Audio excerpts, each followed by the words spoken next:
बोलो लड्डू गोपाल की जय, विष्णु भगवान की जय, सनातन धर्म की जय। भक्तों, श्रोताओं, रक्षा सूत्र, जी हाँ, रक्षा सूत्र।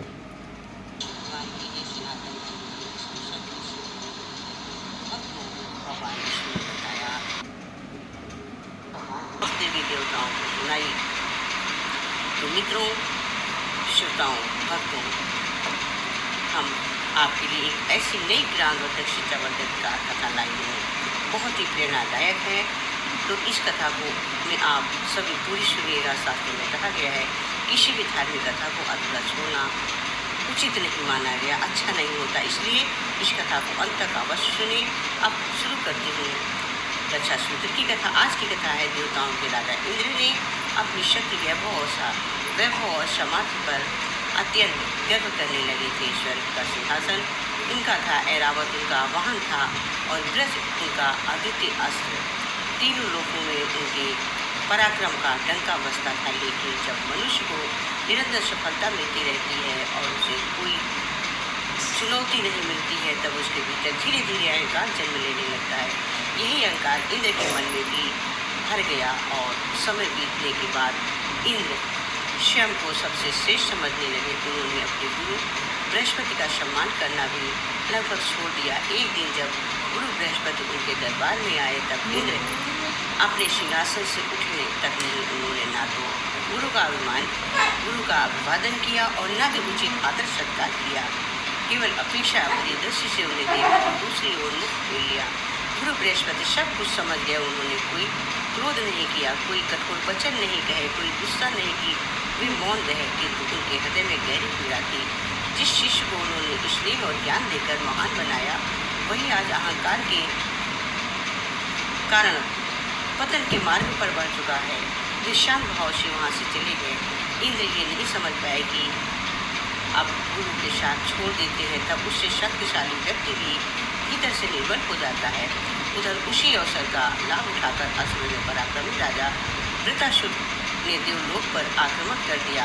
उसे ब्रह्मा जी ने ऐसा वरदान प्राप्त था कि किसी भी धातु से बने अन्य अस्त्र द्वारा उसका वध नहीं हो सकता। उसका आक्रमण इतना भीषण था कि देवताओं की सेनाएं तितिर-बितिर हो गई। इंद्र ने अपने दिव्य व्रत से अनेक प्रहार किए, लेकिन वृत्रासुर पर उसका कोई प्रभाव न पड़ा। चारों ओर भय और हाहाकार मच गया। देवता प्राण बचाकर भागने लगे। पहली बार इंद्र ने अपनी आंखों के सामने पराजय का भय देखा। उन्हें अनुभव हुआ कि केवल शक्ति और पद से हर युद्ध नहीं जीता जा सकता। निराशा होकर इंद्र ने ऐरावत स्थान पर जा बैठे। उनके मन में कोई उपाय नहीं सूझ रहा था। तभी वहाँ देव ऋषि नारद प्रकट हुए। उनके मुख पर सदैव की भांति शांत मुस्कान थी। उन्होंने कहा, देवराज, इस संकट में निकलने का केवल एक ही मार्ग है। आपको महर्षि दधीच के पास जाना होगा और वर्षों की कठोर तपस्या से उनकी अस्थियाँ ब्रज से भी अधिक कठोर हो चुकी हैं। यदि वे लोक कल्याण के लिए अपनी अस्थियों का दान कर दे तो उन्हीं से ऐसा दिव्य अस्त्र बनाया जा सकता है जो वृत्रासुर का अंत करने में सक्षम हो। नारद की बात सुनकर इंद्र के मन में फिर से अहंकार जाग उठा और उन्हें लगा कि देवताओं का राजा होकर किसी ऋषि के सामने याचक बनकर जाना उसके जीवन में गौरव की कोशिश के विरुद्ध है। लेकिन जब उन्होंने अपनी पराजित सेना भयभीत देवताओं और वृत्रासुर के वचन से आतंक को याद किया, तब उनका अभिमान धीरे धीरे टूटने लगा। अंततः वे महर्षि दधीच के आश्रम पहुँचे और दधीच आश्रम पहुँचे। उस समय दधीच उनका शरीर अत्यंत साधारण था, किंतु उनके मुखमंडल का तेज सूर्य के समान प्रखर था। इंद्र ने विनम्र होकर अपनी पूरी व्यथा सुनाई और देवताओं की रक्षा के लिए सहायता की प्रार्थना की। इंद्र की बात सुनकर महर्षि दधीच शांत भाव से मुस्कुरा रहे और महर्षि दधीच ने शांत स्वर से कहा, देवराज, तुम्हारा यहाँ आना ही मेरे जीवन को सफल बनाने के लिए पर्याप्त है। यदि मेरी ये देह और मेरा जीवन सृष्टि की रक्षा के काम आ जाए तो इससे बड़ा धर्म और कौन हो सकता है। इंद्र को लगा कि शायद महर्षि उनकी प्रार्थना स्वीकार नहीं करेंगे, लेकिन दधीच ने बिना एक क्षण का विलंब किए अपना निर्णय सुना दिया। उन्होंने कहा, मैं लोक कल्याण के लिए अपने प्राणों का त्याग कर को तैयार हूँ, किंतु उससे पहले मेरी एक इच्छा है, मैं अपने जीवन में जिन जिन पवित्र तीर्थों का स्मरण करता आया हूँ उनका दर्शन करना चाहता हूँ। देव ऋषि नारद ने अपने दिव्य शक्ति से ऐसा चमत्कार किया कि समस्त पवित्र तीर्थों का पुण्य महासतदीज के शरीर में ही समाहित हो गया। अब उन्हें कहीं जाने की आवश्यकता नहीं है। उनके बाद वो अद्भुत क्षण आया जिसे सनातन परंपरा में सर्वोच्च कार्य का प्रतीक माना जाता है। महासतदीज जी ने योग बल के अपने प्राण त्याग दिए। उनके पवित्र शरीर की अस्थियां से देव शिल्पी विश्वकर्मा ने दिव्य ब्रज का निर्माण किया। उसी ब्रज के धारण कर इंद्र ने वृतासुर का सामना किया और अंततः उनका वध कर दिया। वृतासुर के पतन के बाद देवलोक में अथाह आनंद की लहर फैल गई। चारों ओर देवताओं के विजय का उत्साह मनाया गया, खुशियाँ मनाई गई। आकाश से पुष्पों की वर्षा होने लगी और इंद्र की जय जयकार गूंज उठी। किंतु विजय के साथ इंद्र फिर एक बड़ी भूल कर बैठे। जब वे अपने सिंहासन पर बैठे और युद्ध की सफलता को स्मरण करने लगे तो उनके भीतर फिर वही पुराना अंधकार जाग उठा। उन्होंने मन ही मन सोचा, ये विजय मेरे पराक्रम से मिली है। दधीचि ने केवल अपनी अस्थियां दी थी, युद्ध में तो मैंने लड़ा, योजना मेरी और विजय भी मेरी है। यही अहंकार धीरे धीरे उनके व्यवहार में फिर दिखाई देने लगा। कुछ समय बाद गुरु बृहस्पति पुनः दरबार में आए और वे देखने लगे कि कठिन परिस्थितियों में इंद्र को कोई शिक्षा दी या नहीं, लेकिन इस बार भी इंद्र अपने सिंहासन से नहीं उठे। उन्होंने गुरु का सम्मान नहीं किया और न ही प्रणाम किया। इस बार गुरु बृहस्पति मौन नहीं रहे। उन्होंने गंभीर स्वर में कहा, इंद्र, तुम्हारे भीतर विजय का अभिमान फिर जाग उठा है। जो व्यक्ति अपने गुरु का आदर नहीं करता है उसकी वृत्ति भ्रष्ट हो जाती है और जब बुद्धि साथ छोड़ देती है तो वैभव और ऐश्वर्य भी अधिक समय तक नहीं टिकते। इतना कहकर गुरु वहाँ से चले गए। उनके जाते ही स्वर्गलोक का वैभव धीरे धीरे क्षीण होने लगा, कमजोर होने लगा। महलों की चमक फीकी पड़ने लगी, नंद भवन के पुष्प मुरझाने लगे, खजाने खाली होने लगे और समृद्धि मानो स्वर्ग से विदा लेने लगी। अंततः माता लक्ष्मी की स्वर्गलोक होकर चली गई। यहाँ लक्ष्मी का निवास नहीं होता है, वहाँ सुख शांति सौभाग्य और वृद्धि पूरी नहीं, ठहरी नहीं सकती। उसी समय में स्वर्ग का वैभव समाप्त होने लगा और चारों ओर निराशा का वातावरण फैल गया। संकट में पड़े सभी देवता भगवान विष्णु की शरण में आए पहुँचे। भगवान विष्णु ने उनकी व्यथा सुनी और शांत मुस्कान के साथ कहा, जब किसी के भीतर अहंकार जन्म लेता है तब लक्ष्मी स्वयं उससे दूर चली जाती हैं, किंतु जहाँ विनम्रता, कृतज्ञता और सदाचार लौट आते हैं वहाँ लक्ष्मी भी पुनः निवास करती है। देवताओं ने विनम्र होकर पूछा, प्रभु अब इस संकट का समाधान कैसे होगा? भगवान विष्णु बोले, अब समय आ गया है समुद्र मंथन का, यही इस समस्या का उपाय है। कई बार बड़े संकट के महान कल्याण का मार्ग बनते हैं। भगवान की आज्ञा से देवताओं और दानवों ने मिलकर समुद्र मंथन का कार्य आरंभ किया और मद्राचल पर्वत मंथन दंड बना, बासुकीनाथ ऋषि बना और भगवान विष्णु ने कूर्म अवतार धारण कर अपने विशाल पीठ पर पर्वत का भार संभाला। समुद्र मंथन में एक एक करके अनेक दिव्य रत्न प्रकट हुए। सबसे पहले प्रचंड हलाहल विष निकला, फिर उसके दिव्य रत्न इरावत, हाथी, कामधेनु, कल्पवृक्ष और अश्वा प्रकट हुए। अंत में जब माता लक्ष्मी समुद्र से प्रकट हुई तब उनके दिव्य तेज से तीनों लोग आलोकित हो उठे। माता लक्ष्मी ने भगवान विष्णु को अपना आराध्य माना, स्वीकार कर लिया, मान लिया और उन्होंने वक्षा स्थल पर विराजमान हो गई। उनके पुनः प्रकट होने से क्षण का वैभव लौटने लगा, किंतु इंद्र के मन में का बोझ अभी भी समाप्त नहीं हुआ था। बाहरी समृद्धि लौट आई और वो भीतर का खालीपन अब भी उन्हें बेचैन कर रहा था। इंद्र की पत्नी शची अत्यंत बुद्धिमानी, पतिव्रता और धर्मपरायण थी। उन्होंने अपने पति के चेहरे पर छाई चिंता, उनकी आंखों की थकान और मन की अशांति को भाप लिया। समाधान की खोज में उन्होंने भगवान विष्णु की आराधना की। उनकी भक्ति में से प्रसन्न होकर भगवान विष्णु ने उन्हें एक साधारण सा पीले और लाल रंग का सूत उसका धागा दिया। धागा देते हुए उन्होंने कहा, शची, इस धागे में अपने आप को कोई चमत्कार नहीं है। इसकी वास्तविक शक्ति तुम्हारी श्रद्धा, तुम्हारा प्रेम और तुम्हारी निष्काम प्रार्थना में है। जब तुम इसे इंद्र की कलाई पर बांधो तब केवल अपने उनके कल्याण की बात सोचो, उनके कल्याण का संकल्प करो।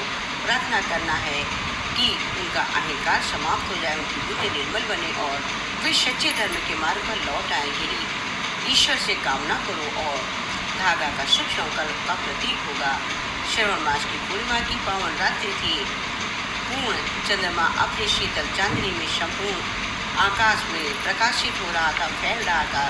सची ने स्नान कर पवित्र वस्त्र धारण किए और भगवान का स्मरण करते हुए अपने पति के पास पहुंची। उन्होंने श्रद्धा से उस लाल पीले रक्षा सूत्र को अपने हाथों में लिया और मन ही मन प्रार्थना की कि हे भगवान विष्णु, हे लक्ष्मी मैया, माँ सरस्वती और माँ आदिशक्ति, मेरे पति की रक्षा कीजिए। इनके भीतर के अहंकार का नाश कीजिए। इन्हें समृद्धि, विनम्रता और धर्मयुक्त विजय का आशीर्वाद प्रदान कीजिए माँ। इसके बाद उन्होंने श्रद्धा और विश्वास के साथ इस रक्षा सूत्र इंद्र की दाहिनी कलाई पर बांध दिया। उस धागे में 3 गांठ दी।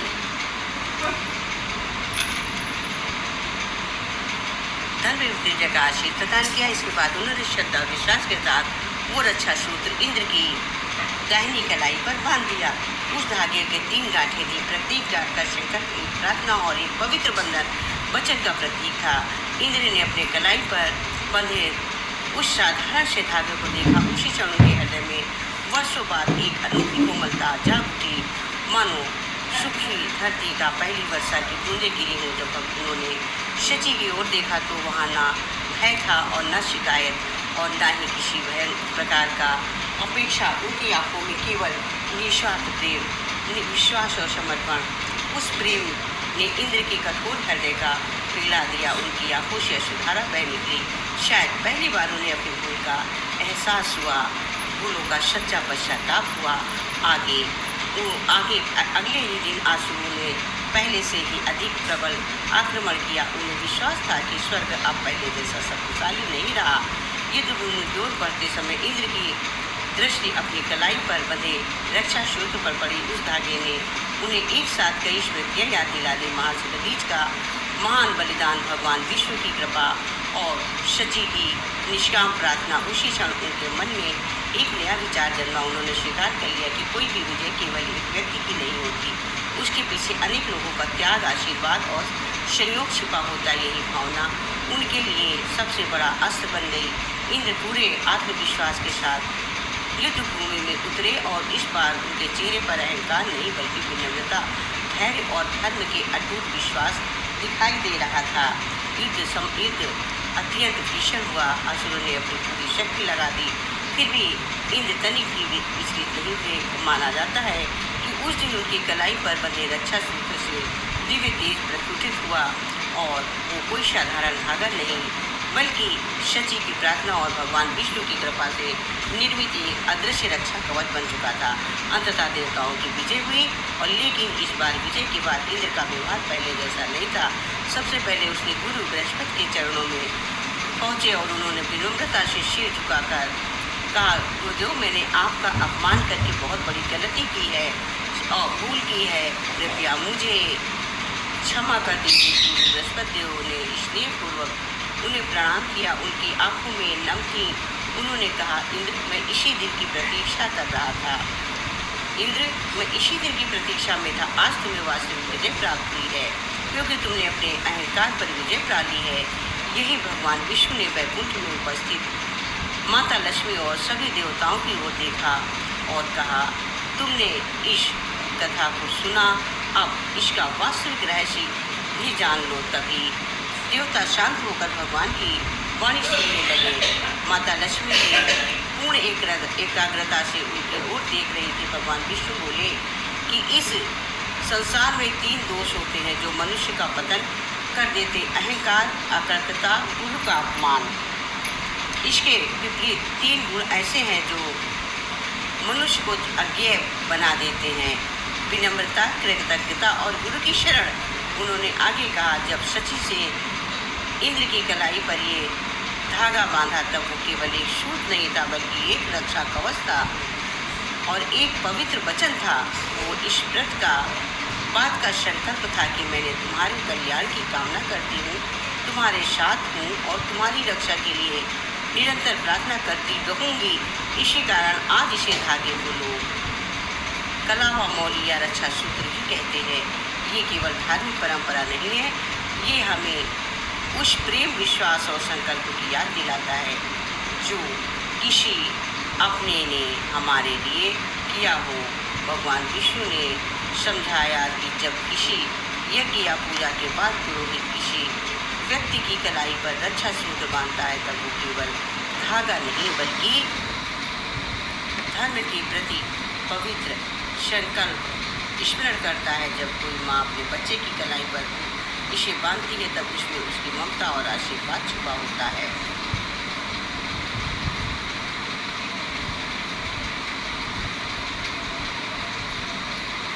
तब उसमें ममता और आशीर्वाद छुपा होता है। जब कोई बहन अपने भाई की कलाई पर रक्षा सूत्र बांधती है तब वो अपने विश्वास, स्नेह और अपनी मंगल कामना का प्रतीक बन जाता है।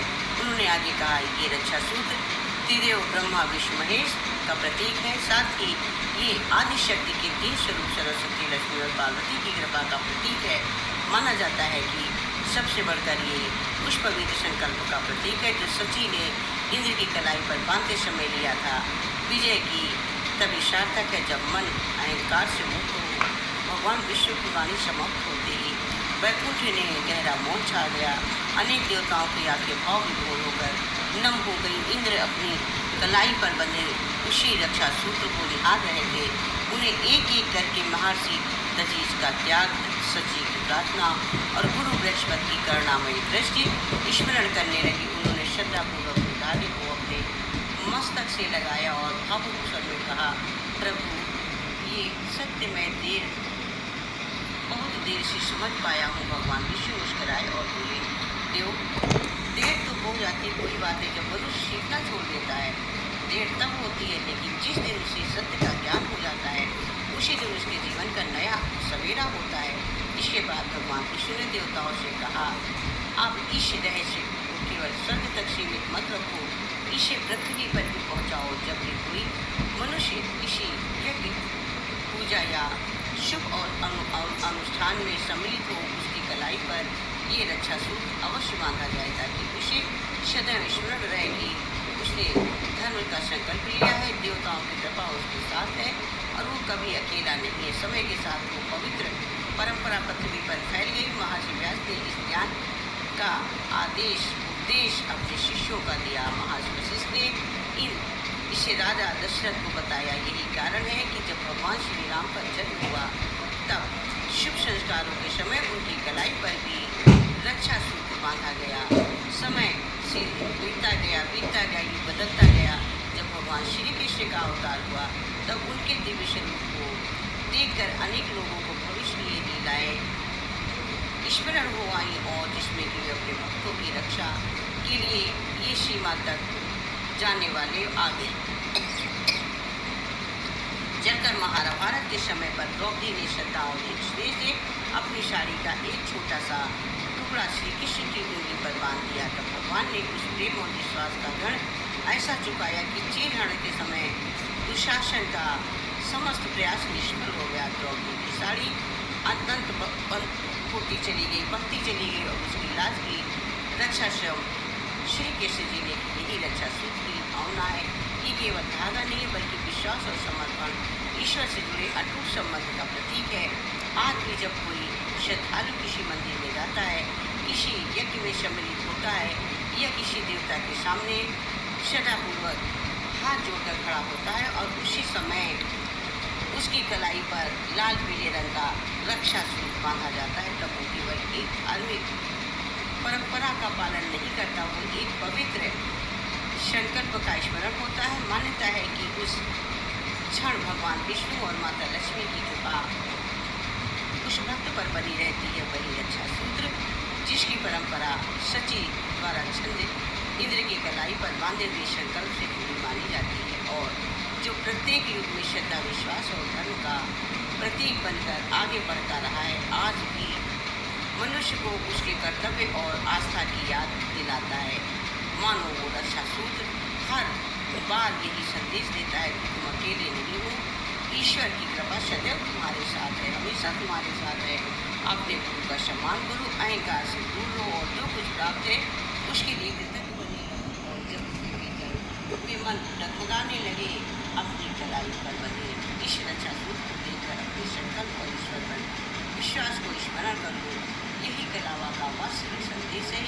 यही वो पवित्र परंपरा है जो युगों से श्रद्धा, विश्वास और धर्म के साथ चली आ रही है, मानव जीवन का मार्गदर्शन करती रही है। लेकिन मित्रों को श्रोताओं, अगर मेरी कथा आपको पसंद आई तो मेरे वीडियो को लाइक करिएगा, चैनल को पहली बार है चैनल को सब्सक्राइब करिएगा और बताइएगा मेरी कथा आपको कैसी लगी। अपने परिवार मित्रों में शेयर करें। ऐसी ज्ञान में प्रेरणादायक धार्मिक वीडियो को देखने के लिए, सुनने के लिए मेरे चैनल भक्ति शक्ति को सब्सक्राइब करना बिल्कुल ना भूलें। जय श्री कृष्णा, जय माता दी। जय श्री कृष्ण, जय माता दी। बोलो विष्णु भगवान की जय, गौ मैया की जय, बाकी बिहारी लाल की जय। लाइक सब्सक्राइब पर मोर।